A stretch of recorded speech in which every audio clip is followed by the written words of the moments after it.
Oh, hello there. Didn't see you. Welcome to my video one. Today we're going to be talking about my research project. More specifically, what I'm doing, how I'm doing it, and what I'm doing it with. We all like the same thing, fishing, right? But that's not what we're talking about today.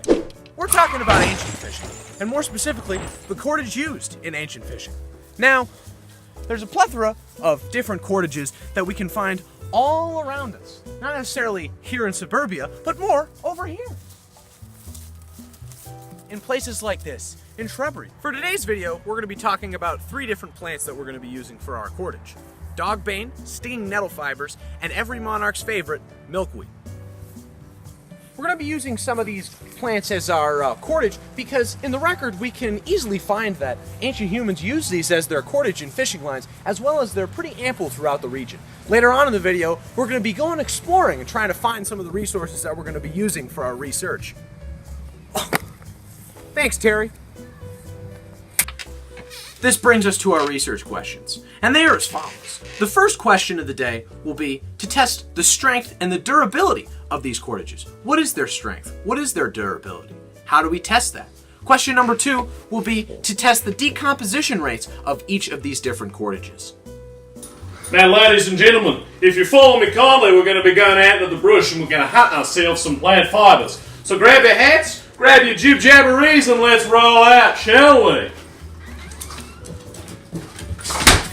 So what we're going to be doing now is going out to a place here in Messina called the Nature Center, right? There's a plethora of trails out here that'll allow us to find some of the materials we're looking for. I don't know if we're going to find anything specifically. I'm going to look for dog's bane, we're going to look for milkweed and nettle fibers. I hope we find them. We're going to sure find out if they're out there. We're about to enter the brush. I got my trusty machete, my loyal cameraman. We're going to find ourselves some plant fibers.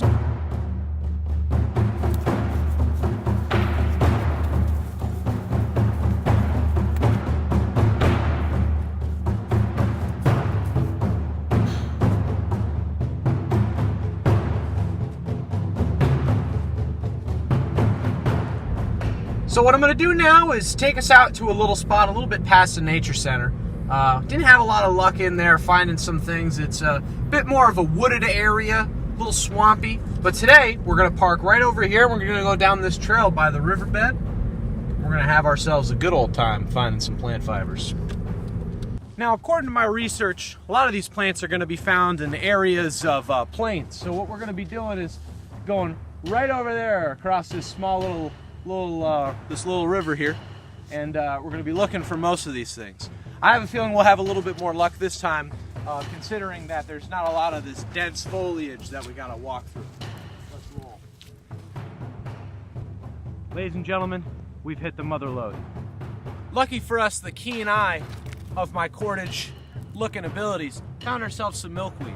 Now, the only issue with this particular milkweed, as you can plainly see, is it's a bit out of season, right? A little bit late in the season to be collecting some of these plant fibers for cordage.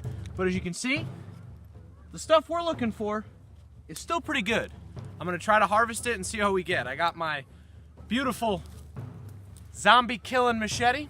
Let's start hacking. Wow, that was quick. I'm gonna strip the leaves off, peel this down, and we're gonna start twisting it. Let's roll.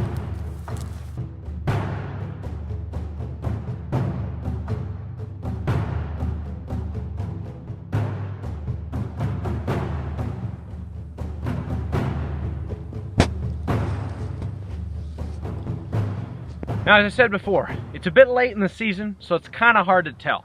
This seems to look like the dogbane that we need. Got the signature red stem and the cute little flowers on the top. However, they're a little bit dead, considering that it's, October 3rd. But what I'm going to do now is I'm going to harvest it, and we'll bring it to a specialist to see if we got it.